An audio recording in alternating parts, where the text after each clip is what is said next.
What do you want? I did not expect to see you in this desolate place, Walker. Did Captain Nalado send you?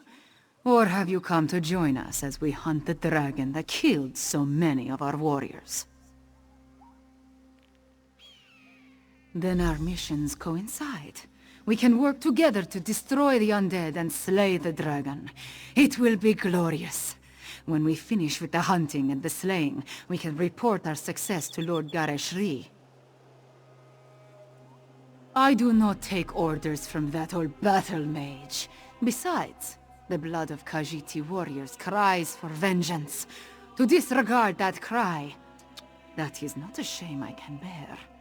No, I must do this. I must strike back and show my people that hope survives.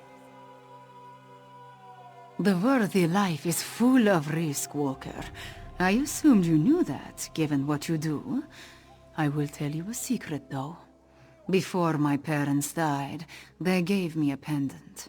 As long as I wear it, Jode watches over me and provides his protection.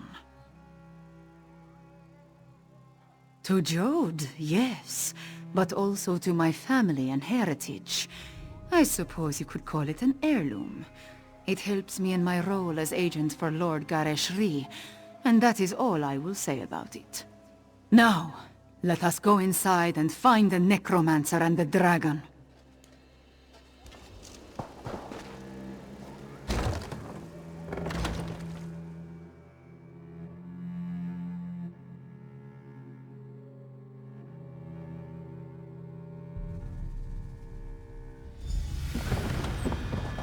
With me!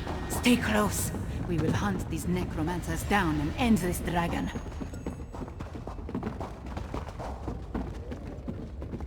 The path splits here. We will go right. Walker, you stay left.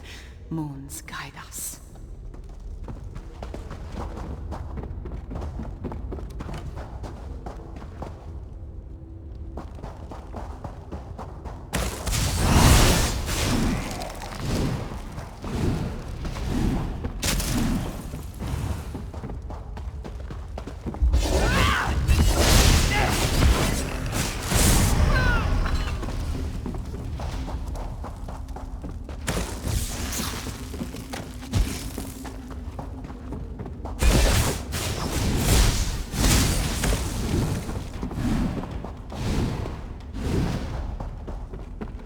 Foul creatures! Cut them down!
enemy awaits, Five Claw!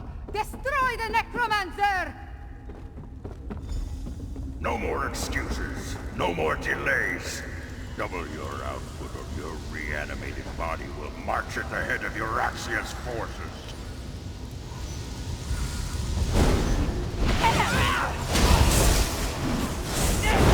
Flesh from your bones! We did it! The necromancer has fallen! Far enough, little insects. You dare challenge Mulamnir? Dragonfire, move!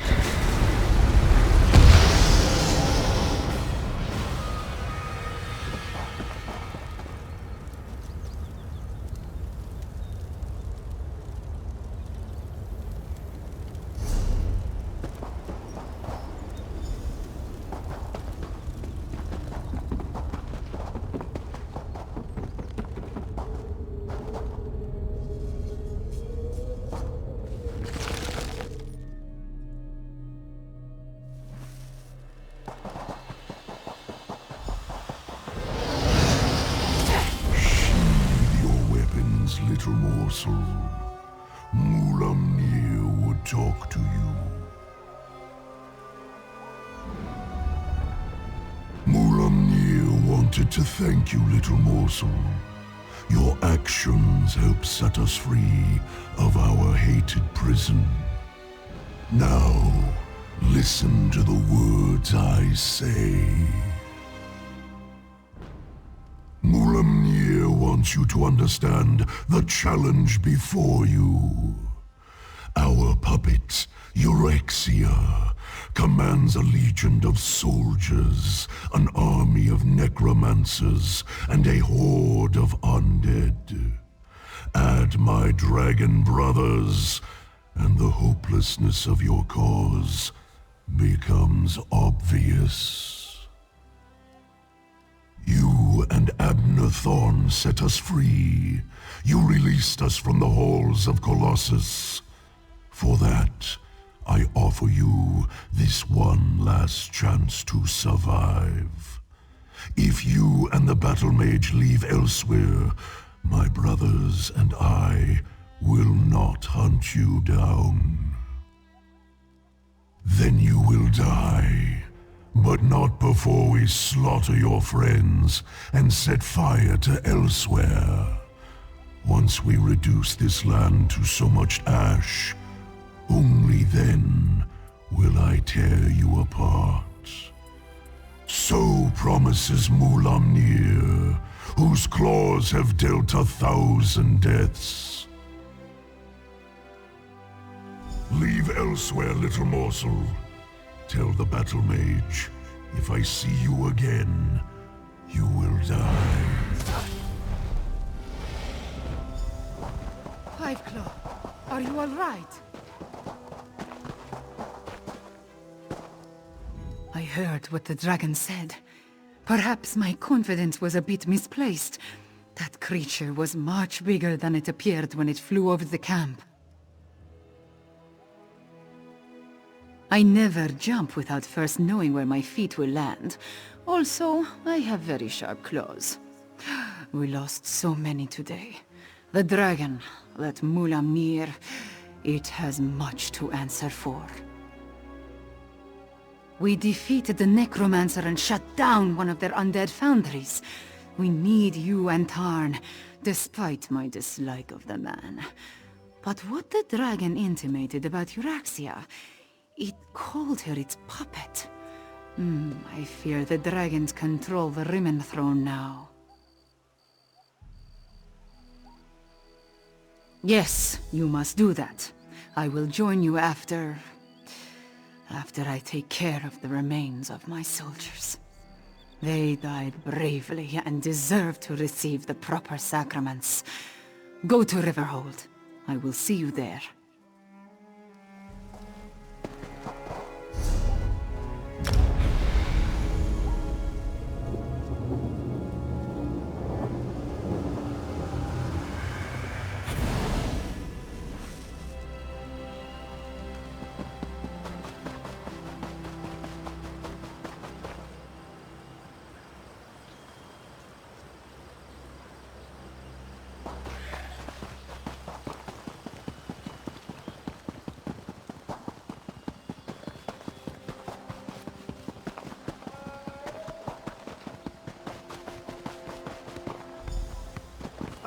Ah, there you are. Spare a moment for a chit-chat? Hmm?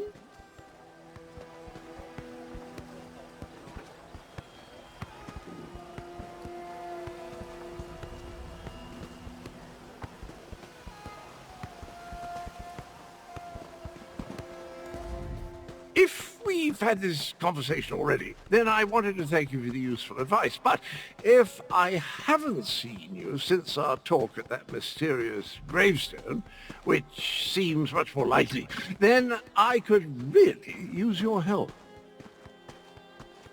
Did I mention the dreams? Visions, really? They come and go without warning, like seeing through someone else's eyes. Quite disconcerting in an interesting sort of way. Anyway, my trusty shovel and I, we searched that entire grave, and it was gone.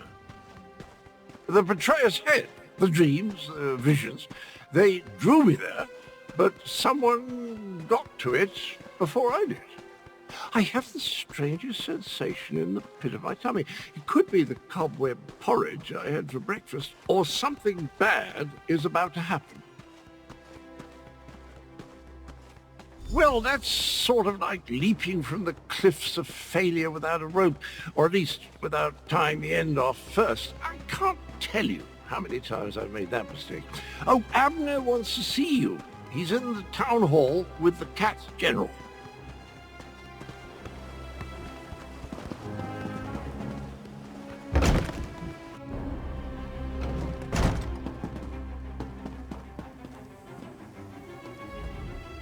At this point, we need to come up with a plan that takes into account Euraxians, necromancers, and dragons. I proposed a few options, but Goreshri wasn't sold on any of them. Tell me, what of Chimera and the source of the undead? You paint a troubling picture, my friend. Still, we need to celebrate every victory we achieve. I fear such triumphs will be few and far between. Do you have anything else to report? My half-sister likes to think that she's in charge. She won't take kindly to being called a puppet. As for leaving Elsweyr, I think not. Obviously this Mulamnir fears us. Otherwise the dragon wouldn't have deigned to talk to you. Every conversation I have with Cadwell makes my head throb, but one mystery at a time, if you please.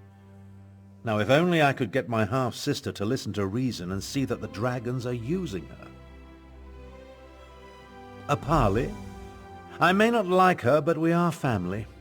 Besides, it would give the Khajiit time to regroup. You're beginning to think like a Tharn, my friend.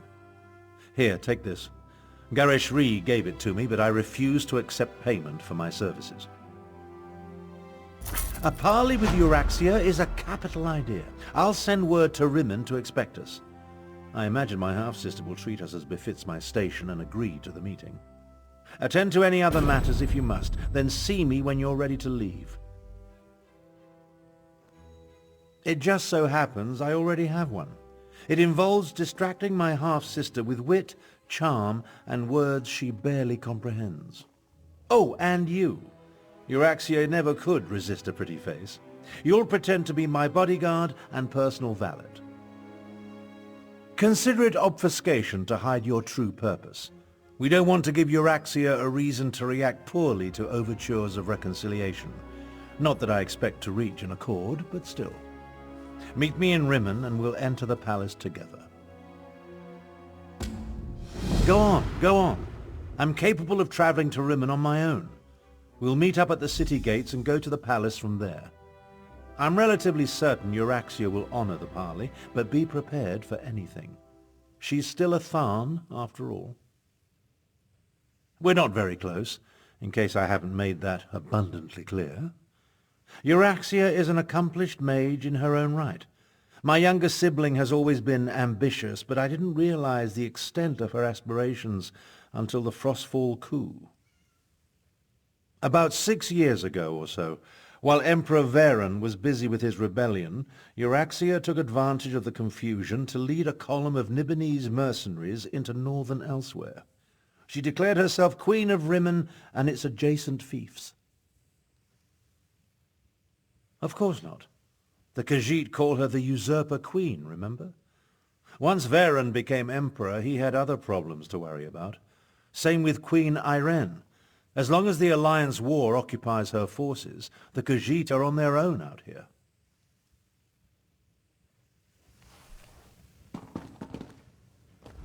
A parley with the Usurper Queen. I doubt she'll agree to any sort of diplomatic solution. But it will buy us time to replenish our resources. Very well. Take Tharn and meet with Euraxia. In the meantime, we will rebuild what remains of the militia. She marched into Anequina with a mercenary army and conquered Rimmon.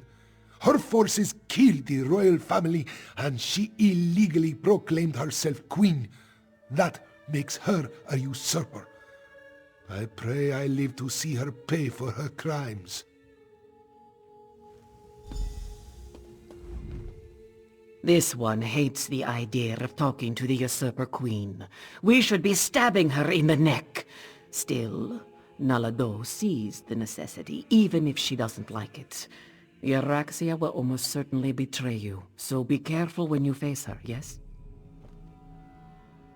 By marching into Elsweyr with a mercenary army and slaughtering our rightful Khajiiti rulers, not only did the usurper slay our king and queen, she murdered the rest of the royal family. Her crimes, they swarm around her like flesh flies on dung.